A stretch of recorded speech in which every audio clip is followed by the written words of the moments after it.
In the Bible, the number 7 signifies wholeness or completeness or perfection.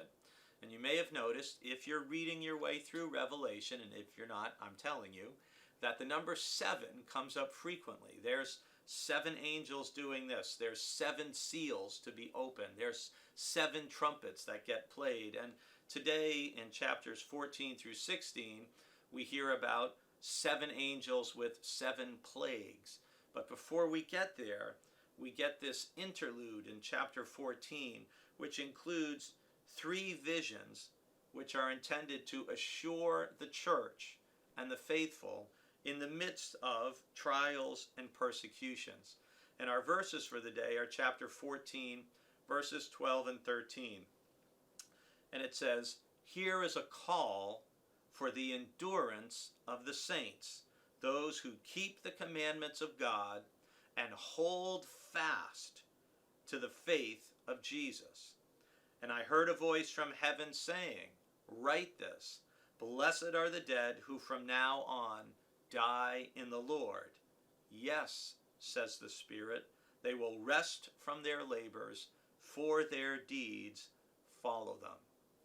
So I really enjoy these couple verses here. A call for the endurance of the saints, which we see throughout Revelation, because remember, Revelation is written to churches and their members, individual Christians, who are enduring persecution, trial, and test. And so it's very much a call to, you can do this, you can get through this, we can make it through this together. So John's very explicit in naming that here in Revelation 14, verse 12. It's a call for endurance. I've never run a marathon personally, but Pastor David ran a half marathon not too long ago, and his daughter Rebecca ran a full marathon. And to run a marathon, it takes endurance. It takes pushing through pain and hardship. And the same thing's true of being a Christian. And so a call to endurance, those who keep the commandments of God. We've got to be faithful. We've got to be obedient. We've got to, even when it's difficult, even when it's hard.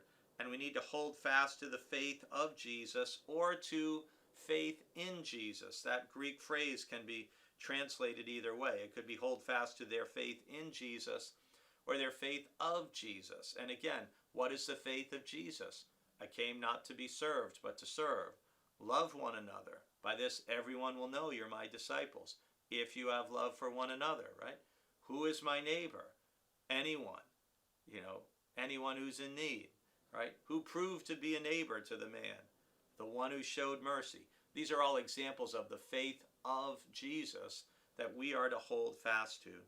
I also find great comfort in, and I sometimes use Revelation 14:13 when I do a memorial service, that blessed are the dead from now on who die in the Lord. This is an encouragement to some people who are facing the very real possibility of martyrdom. And it's the promise that there's a blessing even if they end up losing their lives. And the promise that there's rest from their labors and their deeds follow them. Remember, we're saved by grace, we're saved by faith, not by works. But I often like to say with a smile, we're not saved by our works, but our works get us better seats when we get to heaven, right? Because John says, the Spirit says, our deeds follow them. So I fully expect that people like Mother Teresa and tons of very faithful people, they're going to be closer to the throne than someone like me. I'll be very happy to be in the very last row next to the exit as long as I'm there. And I hope you will be too.